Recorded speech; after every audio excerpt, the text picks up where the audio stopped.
Bonjour tout le monde, je suis Valentin, bienvenue dans cette vidéo dans laquelle je vais vous montrer comment réaliser assez facilement une vidéo pro en utilisant Enscape. A tout de suite.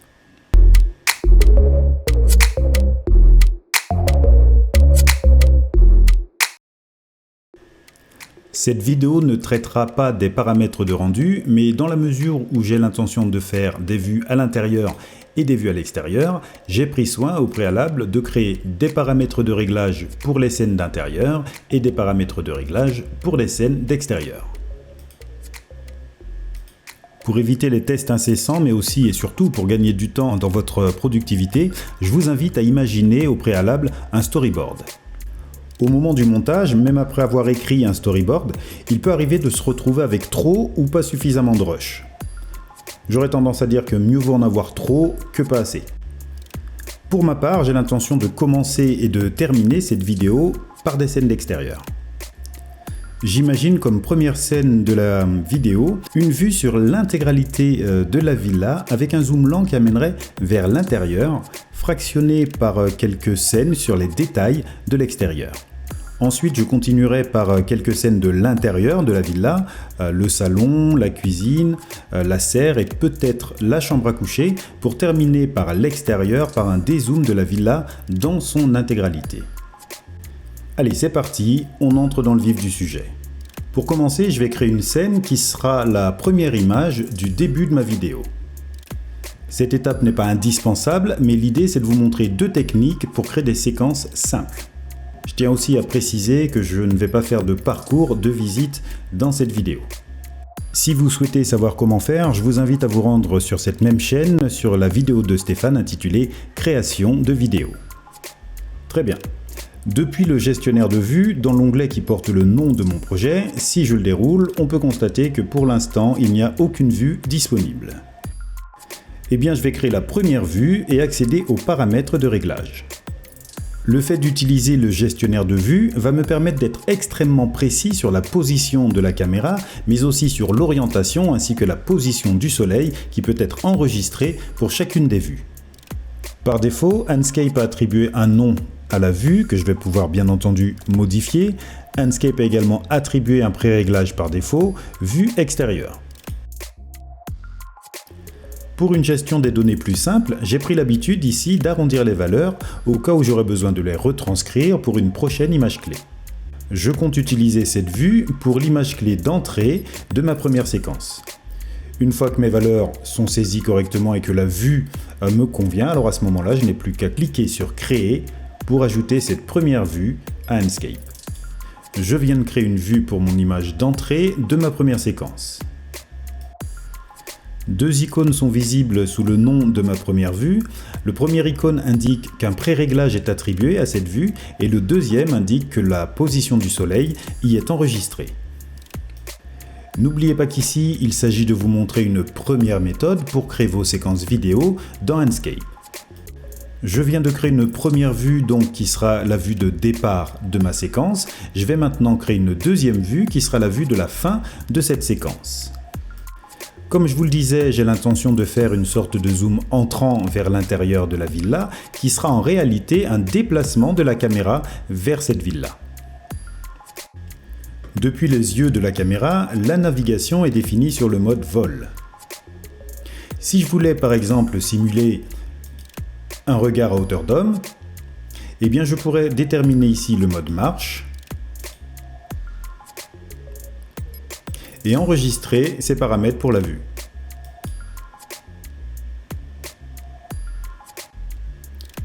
J'ai préalablement modifié la taille du spectateur pour la faire correspondre à ma taille. Très bien. Ne me reste plus maintenant qu'à avancer vers la villa à la première personne en pressant la touche Z de mon clavier.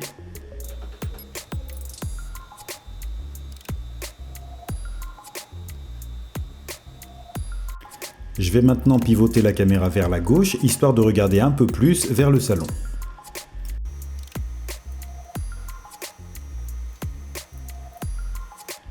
À partir de là, je vais créer une autre vue qui sera mon image clé de sortie de ma séquence. Je lui donne un nom. sortie. Et je valide en cliquant sur enregistrer. J'ai bien maintenant une image clé d'entrée et une deuxième image clé pour la sortie de ma séquence. Je vais revenir sur la vue 1 et me rendre dans l'éditeur vidéo d'Enscape pour commencer à créer mes séquences vidéo. Dans le viewport, depuis les paramètres, j'ai affiché les lignes de quadrillage qui font référence au rectangle d'or. Elles vous permettent de positionner correctement votre sujet dans votre scène. Pour afficher le ratio avec précision, je peux activer ici le cadre d'affichage. Par défaut, dans la partie déplacement est activée la case transition en douceur qui permet d'adoucir les transitions entre les différentes vues. Dans la mesure où je ne souhaite utiliser que deux images, une image clé en entrée, une image clé en sortie, je vais désactiver cette option histoire de ne pas ressentir cette espèce de ralentissement du déplacement en fin de séquence. Caméra instable est conçue pour simuler les tremblements du caméraman qui tiendrait son appareil sur l'épaule. Je ne vais pas activer cette option. Une fois le choix de mes options effectué, je n'ai plus qu'à cliquer sur le petit plus ici pour ajouter la première image clé. Il s'agit de la position de la caméra au début de la séquence. Elle est symbolisée ici par ce petit triangle. Je vais retourner maintenant dans le gestionnaire de vue pour sélectionner la deuxième image qui sera la dernière image de ma séquence vidéo, la clé de sortie. Je retourne maintenant dans l'éditeur vidéo pour ajouter cette nouvelle image à la fin de ma séquence en cliquant ici sur le petit plus. Je me retrouve avec une animation d'une durée de 4 secondes. Bien entendu, je peux modifier la durée de cette animation, mais juste avant, je vais prévisualiser le résultat de cette animation.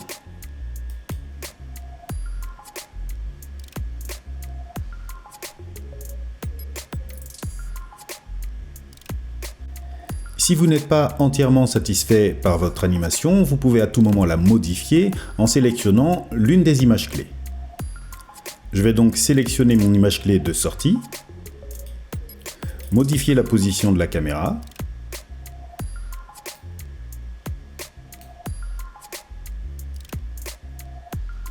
et mettre à jour. Maintenant, je vais cliquer à nouveau sur le bouton lecture pour prévisualiser les modifications.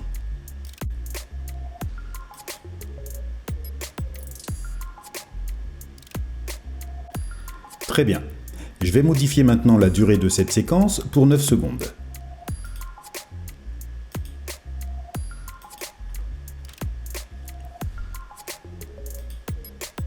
Et je pourrai à nouveau prévisualiser avec cette nouvelle durée de séquence.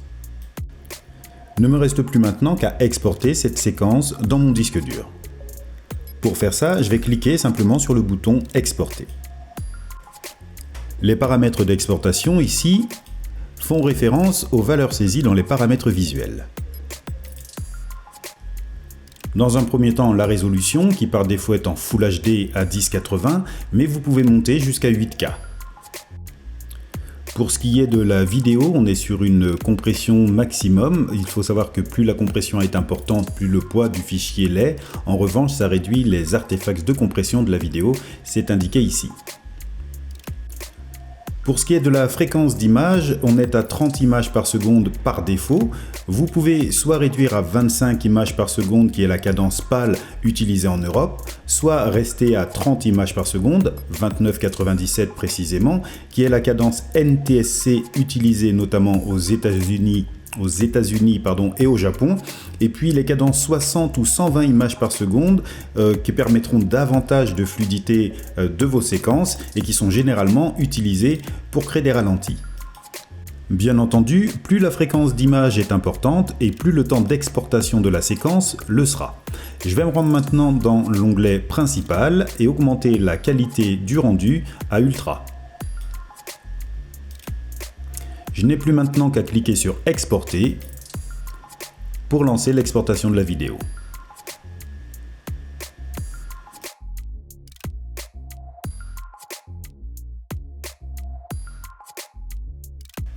Très bien. Maintenant, je vais vous montrer qu'on peut très bien créer des séquences sans être forcé de passer par le gestionnaire de vue. Juste avant, je vais enregistrer la trajectoire de la première séquence dans mon disque dur. Pour ce deuxième exemple, j'ai repositionné la caméra et j'ai changé sa projection pour perspective à 2 points, histoire de conserver des verticales bien droites. Avec Enscape, on a cette chance de pouvoir changer la météo, alors j'ai modifié la position du soleil et atténué un petit peu son intensité. D'ailleurs, je vais réduire un peu l'exposition. Je vais intensifier les ombres et augmenter la température des couleurs. Très bien. J'ai créé également 2 images clés, une en entrée, une en sortie. Entre ces 2 images, il n'y a absolument aucune différence dans le positionnement de la caméra. Ces 2 vues sont les mêmes. L'idée étant ici de vous montrer d'autres options de la caméra. Je vais cocher la case point focal et saisir une valeur d'1,50 m. Pour que le résultat soit visible, vous devez activer la profondeur de champ dans les paramètres visuels. Je vais indiquer une valeur de 14. On peut voir assez clairement ici que le panneau est nettement détaché du fond grâce au flou d'arrière-plan. Si vous souhaitez modifier la distance focale manuellement, fiez-vous à ce repère visuel, cette espèce de ligne jaune pâle. J'aimerais que le réglage focal que je viens d'effectuer ne concerne que l'image clé d'entrée. Pour l'image clé de sortie, je vais modifier cette distance focale et faire la mise au point sur la chaise. Je vais donc sélectionner l'image clé de sortie.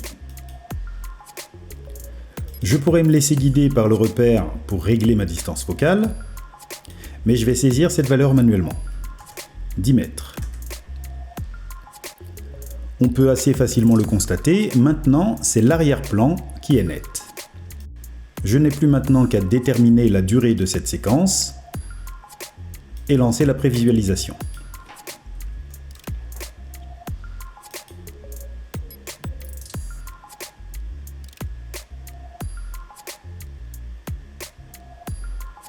Parfait. Je vais procéder de la même manière pour la séquence finale de la vidéo, à cela près qu'au lieu de modifier la distance focale, je vais faire défiler les heures de la journée jusqu'à la nuit. Il est 11h20 au début de la séquence. Je coche la case heure du jour et je mets à jour. À la fin de cette séquence, j'aimerais qu'il soit 18h25. Je mets à jour, puis je détermine une durée pour cette séquence. 9 secondes. Je n'ai plus maintenant qu'à prévisualiser. Parfait. Je vais pouvoir lancer l'exportation de cette troisième séquence. Je vais vous épargner la création de chacune des séquences. Je vais préparer tout ça et on se retrouve juste après. Voilà, je viens de générer tout un tas de séquences en essayant de créer des liens entre elles dans la mesure du possible. L'idée maintenant est de les compiler avec un éditeur de vidéo pour créer notre petit film. J'ai choisi comme éditeur de vidéo Premiere Pro avec lequel je suis familier.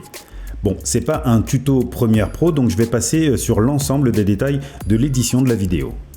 Je compte créer un petit film d'une durée approximative d'1 minute 30.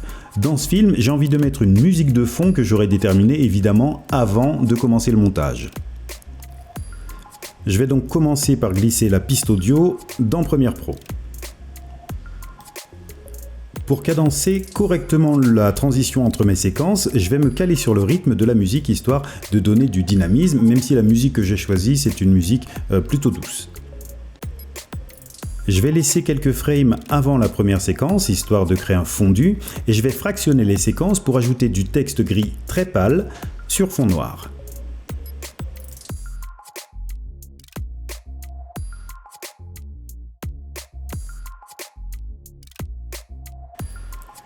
J'ajoute le logo de l'entreprise en bas à droite de l'écran, mais j'aurais pu le mettre ailleurs, et je positionne la piste au-dessus de mes rushs pour le rendre visible en permanence. Ensuite, c'est la répétition de toutes ces manipulations qui donneront le résultat escompté. Je vais probablement faire un petit peu d'étalonnage et quelques réglages colorimétriques et je vous montre ça dès que c'est terminé. Voilà, j'ai terminé le montage et l'étalonnage. J'ai exporté ça dans un format vidéo classique. Voilà ce que ça donne.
Voilà, j'espère que ce tuto vous servira. Si ça n'est pas encore fait, je vous invite à vous abonner à cette chaîne. Je vous souhaite de très belles réalisations et je vous dis à très bientôt. Ciao!